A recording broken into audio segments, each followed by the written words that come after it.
Hello everyone, welcome to UPSC pro. 2017 का paper discuss कर रहे थे। आगे के क्वेश्चंस देखेंगे। इसके पहले हम लोग ये 46th क्वेश्चन देखेंगे। ये मिस हो गया था कल और किसी ने कमेंट करके ये बताया, विच शोज़ के आप लोग अलर्ट हैं ये वीडियोस देखते हुए, which is very good thing. तो 46 पहले देखेंगे। The main advantage of parliamentary form of government is that. Main advantage पूछ रहे हैं, ठीक है, ये ध्यान में रखें। फर्स्ट स्टेटमेंट देखिए, the executive and legislature work independently. Second, it provides continuity of policy and is more efficient. Third, the executive remains responsible to the legislature.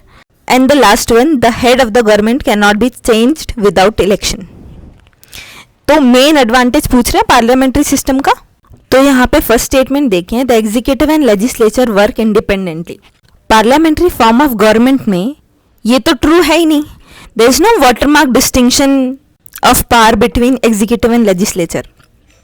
Executive का overlap है legislature के साथ। जो ministers होते हैं, cabinet ministers, ये executive का भी part होते हैं, legislature का भी part होते हैं, ठीक है। तो A कट आउट होता है। एडवांटेज पूछ रहे हैं, ये भी बात ध्यान में बार बार रखने की जरूरत है। नेक्स्ट देखिए, it provides continuity in policy and is more efficient. ये भी उतना रेलिवेंट पॉइंट नहीं है, क्योंकि कई बार ये अगर मेजॉरिटी नहीं होती है पार्लियामेंट में तो क्या होता है, पॉलिसी पैरालिसिस होता है, ठीक है, कंटिन्यूटी नहीं बन पाती है, स्टेबिलिटी उतनी नहीं बन पाती है। तो ये मेन एडवांटेज तो नहीं है। सी देखें, the executive remains responsible to the legislature. अब आप यहाँ पे ध्यान दीजिए, अगर आपने लक्ष्मीकांत में पढ़ा हो कि जो काउंसिल ऑफ मिनिस्टर्स है, they are collectively responsible to Lok Sabha और individually they are responsible to the president. उनके नाम पे ही सारा एडमिनिस्ट्रेशन होता है। तो सी जो है ये राइट है यहाँ पे।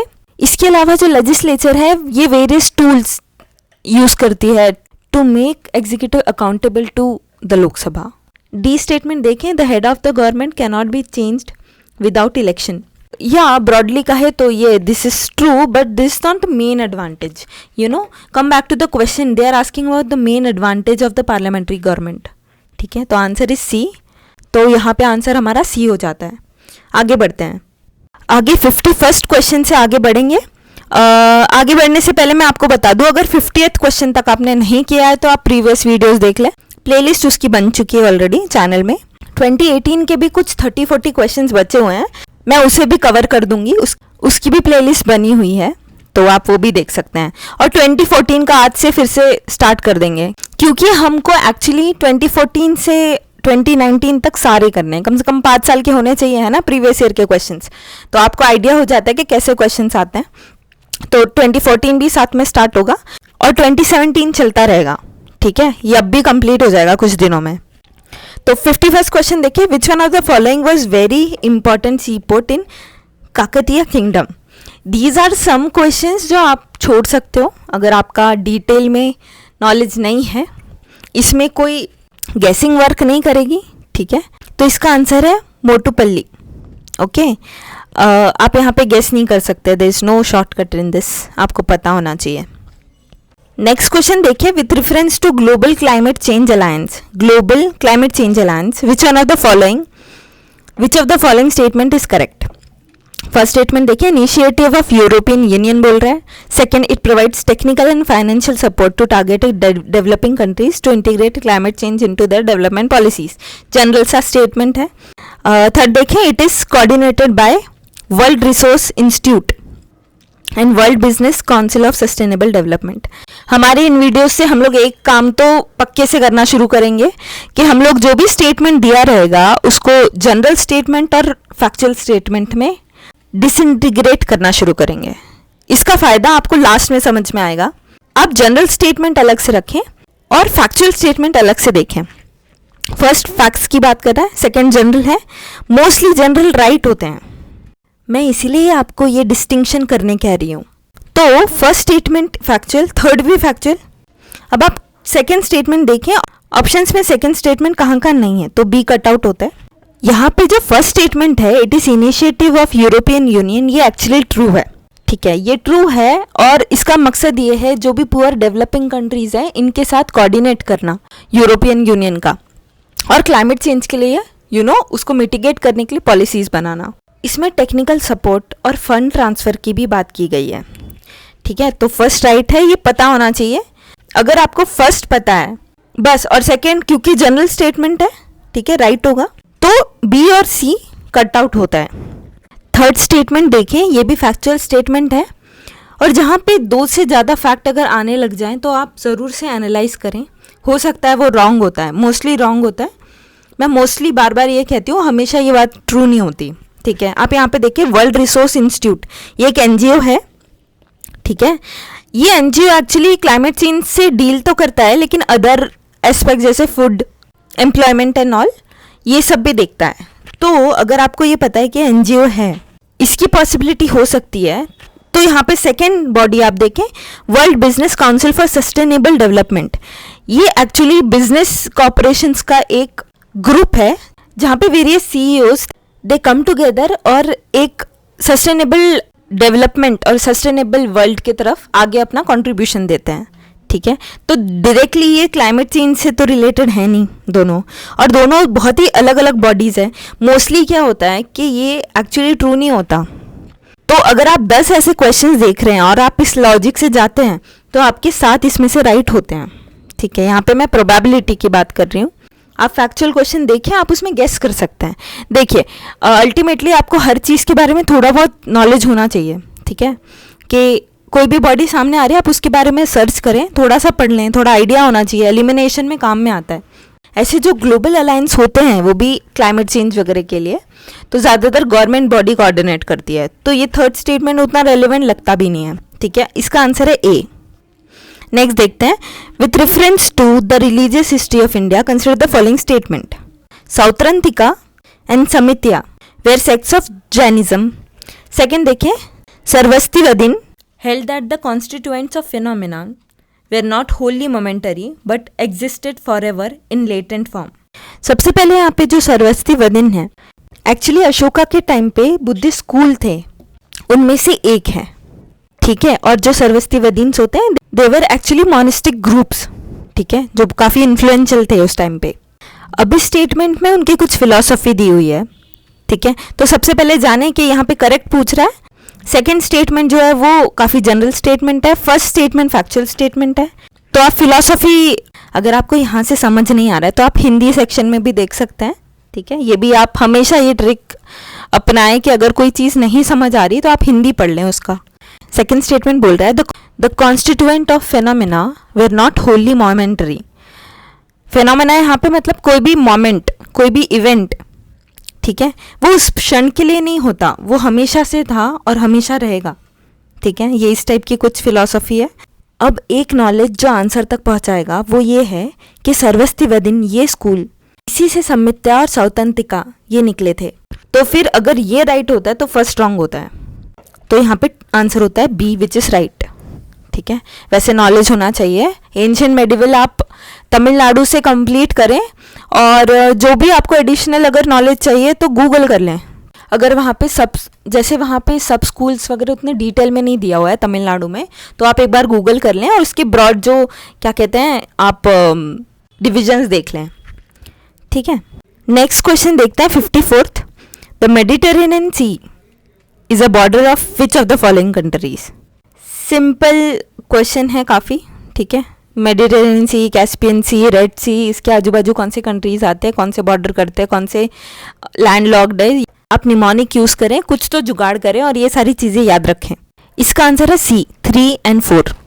लेबनान एंड सीरिया, यहाँ मैप में देखें, फटाफट से देख लेते हैं कौन से कंट्रीज इसको बॉर्डर करते हैं।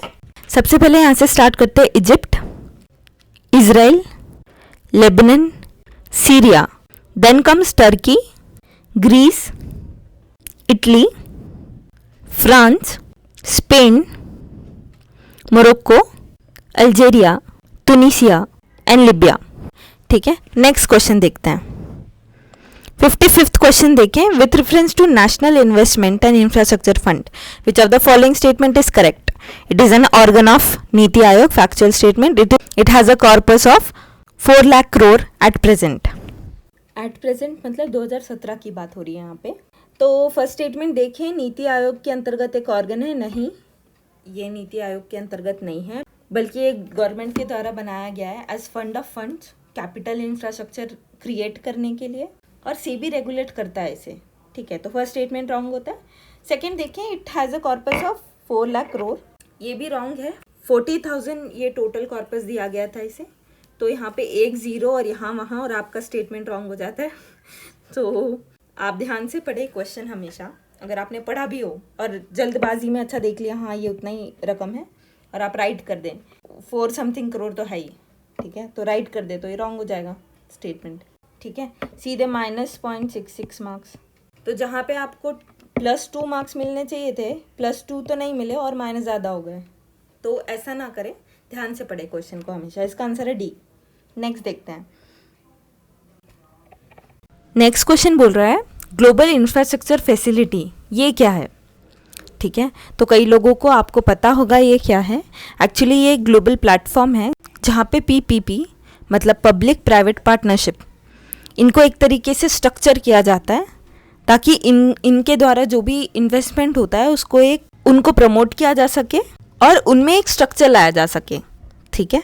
अगर आपको ये नहीं भी पता, ठीक है, तो भी हम ट्राई करेंगे कि यहाँ पे हम गेस कैसे कर सकते हैं।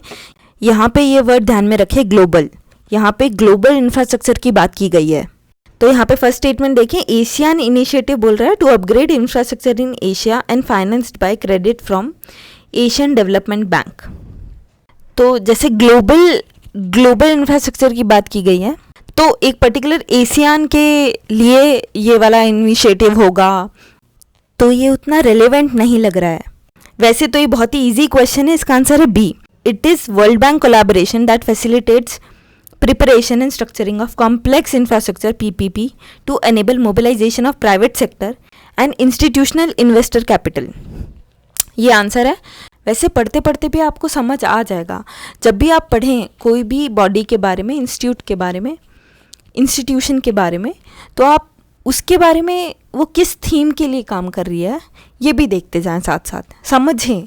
कंसेप्चुअल अंडरस्टैंडिंग सबसे ज़्यादा ज़रूरी है and connecting those things in your head, ये आपको पेपर में गेस करने में हेल्प करेगा, ठीक है। तो आप जो भी इंस्टीट्यूट और बॉडी के बारे में पढ़ें, ज़रूर उनके बारे में उनके एरियाज ऑफ वर्क आप देख लें। थर्ड देखिए, collaboration among major banks of world working with OECD and focused on expanding the set of infrastructure project that have potential to mobilise private. देखिए ये OECD की बात कर रहा है, फिर यहाँ पे कुछ वेग सी चीज़ें लिखी हुई है, ठीक है। यहाँ पे ग्लोबल इंफ्रास्ट्रक्चर फैसिलिटी बोला जा रहा है, ठीक है, तो सी वैसे ही कट हो रहा है, ठीक है, ए भी यहाँ पे कट हो रहा है, तो आप 2 एलिमिनेट कर पा रहे हैं, तो आप बी और डी में फंस जाएंगे थोड़ा सा। डी देखिए, it is UNCTAD funded initiative that seeks to finance and facilitate infrastructure development in the world। ये भी ट्रू हो सकता है। अब यहाँ पे आपकी नॉलेज आ जाती है, तो आप जो भी बॉडी पढ़ें उसके बारे में ज़रूर से वो किससे रिलेटेड है ये तो ज़रूर देख के जाएं। नेक्स्ट देखते हैं 57th क्वेश्चन देखिए, for the election of Lok Sabha a nomination paper can be filled by anyone residing in India. No, ऐसे थोड़ी होता है, सिटीजन को ही मिलता है ना, ये तो स्टेटमेंट गलत हो रहा है। नेक्स्ट देखते हैं, a resident of constituency from which election is to be contested. दूसरे कॉन्स्टिट्यूएंसी का भी कैंडिडेट खड़ा हो सकता है, ऐसा कोई कंडीशन तो है नहीं, ठीक है, तो बी भी कट होता है। सिंपल क्वेश्चन है, ठीक है। Any citizen of India whose name appears in the electoral roll of a constituency. Yes, this is right, ठीक है। लोकसभा के लिए मिनिमम एज कितनी चाहिए? 25, और साथ में क्या होना चाहिए? कोई क्रिमिनल रिकॉर्ड नहीं होना चाहिए, और ये सब प्री कंडीशंस होती है कि आप वोट कर सकें, ठीक है। यहाँ पे लास्ट स्टेटमेंट देखिए, एनी सिटीजन ऑफ इंडिया, ऐसे कैसे हो सकता है? सिटीजन तो 15 साल का बच्चा भी सिटीजन है, ठीक है। तो वो एलिमिनेट करके देखें, आपको ए बी और डी ये एलिमिनेट हो जाएंगे, आपका आंसर है सी। मेरे ख्याल से क्वेश्चन में जो ऑप्शंस है ये और ज़्यादा स्पेसिफिक होना चाहिए था, बट ठीक है, बाकी 3 आउटराइटली रॉन्ग होते हैं, तो हम लोग कंक्लूजन तक पहुंच सकते हैं। 58th देखें, consider the following statement, in India Himalayas are spread over 5 states only, Western Ghats are spread over 5 state only, Pulicat lake is spread over 2 states only, ठीक है। अब ओनली बहुत जगह ये भी बोला जाता है कि ओनली, ये सब एक्सट्रीम स्टेटमेंट होते हैं, लेकिन आप यहाँ पे देखें, ये जो फैक्ट्स आपसे चेक करना चाह रहे हैं ये इतने कोई बहुत भारी चीज़ तो है नहीं, इतना तो पता होना चाहिए। पुलिकत लेक ये आंध्र प्रदेश और तमिलनाडु के बीच स्थित है, ठीक है, ये तो नॉर्मल सा फैक्ट है, आपको पता होना चाहिए। It is the second largest brackish water lagoon after Chilka, ठीक है, तो ये तो पता होना चाहिए। 3 राइट है, ए कट हो जाता है। In India Himalayas are spread over 5 state only. आप थोड़ा सा सोचें तो देखिए 5 स्टेट से ज़्यादा ही है, ठीक है। आप ऊपर से जाए तो जम्मू कश्मीर, हिमाचल प्रदेश, उत्तराखंड में भी है, सिक्किम में, 4 तो यही हो गए, ठीक है। अब नॉर्थ ईस्ट के तो बचे ही हैं, नॉर्थ ईस्ट के सारे मणिपुर, मिजोरम, त्रिपुरा, अरुणाचल प्रदेश, नागालैंड, ये भी तो एक्सटेंशन है ना हिमालयास का। तो फर्स्ट स्टेटमेंट भी रॉन्ग होता है, फर्स्ट रॉन्ग होता है, सेकंड राइट है, I am really sorry, third right है। अब सेकंड राइट है यानी ये देखना है। Western Ghats are spread over 5 states only. अब ये भी आप थोड़ा सा सोचें, उस मैप को अपने दिमाग के चक्षु के सामने लेके आएँ तो आप पाएंगे कि जो वेस्टर्न घाट्स हैं, ठीक है, ये तमिलनाडु में भी एक्सटेंड होता है। अगर आप ये एक्सेप्शन याद रखते हैं, तमिलनाडु को आप इंक्लूड करते हैं, तमिलनाडु, केरला, कर्नाटका, गोवा, महाराष्ट्र एंड गुजरात, तो ये 6 होते हैं, ठीक है। इसीलिए पेपर के ऑप्शंस ध्यान से पढ़ने हैं। Not always is the extreme statement will be wrong. तो यहाँ पे आंसर बी होता है, 3 ओनली। हाँ, यहाँ पे एक और बात मैं बताना चाहती हूँ, आप कभी भी ये देखें कि एक्सट्रीम स्टेटमेंट राइट होंगे जब चीज़ें बहुत डूएबल हो, ठीक है। ये तो नॉर्मल सी बात है। आप अगर यूपीएससी को टारगेट कर रहे हैं, आपको इतना पता होना चाहिए, एटलीस्ट अंदाज़ा तो होना ही चाहिए हिमालयास कहाँ कहाँ पाए जाते हैं, कितने दूर तक हो सकते हैं। एक तरीके से आप देखिए, हिमालयास वाला जो स्टेटमेंट है ये तो बहुत ही अपसर्ड ही बोलना चाहिए, क्योंकि 5 स्टेट आप गिन के ऐसे तुरंत ही बोल सकते हैं कि 5 तो इतने में ही हो गए, ठीक है। तो आप ध्यान रखिए इस बात का। नेक्स्ट देखते हैं। नेक्स्ट क्वेश्चन देखें, बायोलॉजिकल ऑक्सीजन डिमांड के बारे में पूछ रहा है। एनवायरनमेंट का basic concept, it is the standard criteria for measuring oxygen levels in blood, wrong. ये वाटर बॉडी में ऑक्सीजन डिमांड मेजर करता है ऑर्गेनिज्म की, कि उनको कितना ऑक्सीजन लगेगा to live in that particular environment at that particular temperature.